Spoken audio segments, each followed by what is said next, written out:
আপনি কিছু বলবেন? আপনি তো ওনার স্বামী।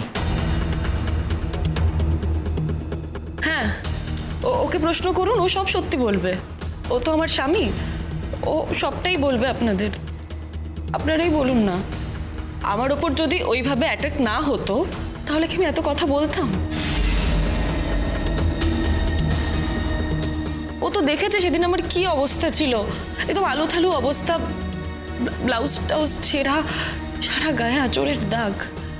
ও দেখেছে আমাকে। ওকে প্রশ্ন করুন, ও বলবে। আমার মাথা সিঁদুর টিঁদুর সব ঘেঁটে দিয়েছিল। 1 মিনিট, এখানে আমার একটা কথা বলার আছে। বল বুবলাই, তোর কথা শোনার জন্যই আমি অপেক্ষা করে আছি। যার যা কথাই বলার থাকুক না কেন, আমি আপনাকে একটা কথা বলছি। এই অভিযোগটা সম্পূর্ণ মিথ্যা অভিযোগ,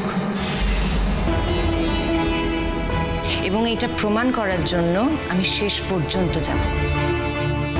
শুধু এই জন্য না যে উনি আমার স্বামী, এই জন্য আমি শেষ পর্যন্ত যাব, তার কারণ উনি ডক্টর স্বতন্ত্র বোস, যার গায়ে কোনোদিনও এরকম কাদার ছিটে লাগেনি।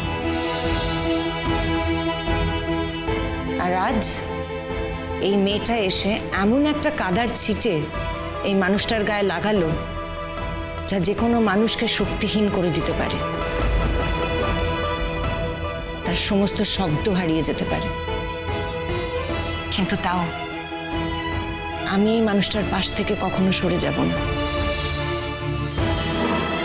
কারণ আমি জানি সবসময় সবকিছু প্রমাণ করা যায় না, এবং এই সমস্ত ক্ষেত্রে একটা মেয়ের কথার অনেক দাম থাকে।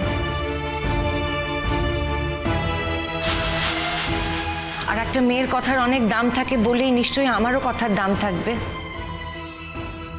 আমি আপনাদেরকে ওনার স্ত্রী হয়ে বলছি, এরকম কোনো কাজ উনি করতেই পারেন না, এবং এই কথাটা প্রমাণ করার জন্য আমি আমার জীবনের বাজি রেখে দেব। আমি আপনাদের কাছে অনুরোধ করব, প্লিজ, আমিও একজন মেয়ে, একজনের স্ত্রী, আমার কথাটাও আপনারা একইভাবে বিবেচনা করবেন। প্লিজ আপনারা আমাদেরকে হেল্প করুন, আপনারা তদন্ত করুন, এবং তদন্তে যা উঠে আসবে সেটাই আমরা মেনে নেব। আশা করছি সেটা ঠিকই হবে। আপনাদের উপর আমরা ভরসা রাখছি। মেডিকেল রিপোর্টটা আমরা দেখে নিয়েছি। আমার মনে হয়েছে এটা সুপারফিশিয়াল করা, মানে নিজে নিজে কিছু করবার চেষ্টা হয়েছে।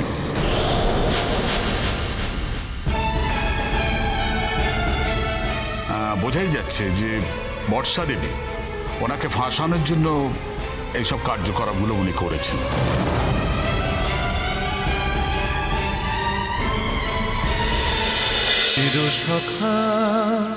চিরসখা সোম থেকে রবি প্রতিদিন রাত 9টায় স্টার জলসায় ও জিও হটস্টারে।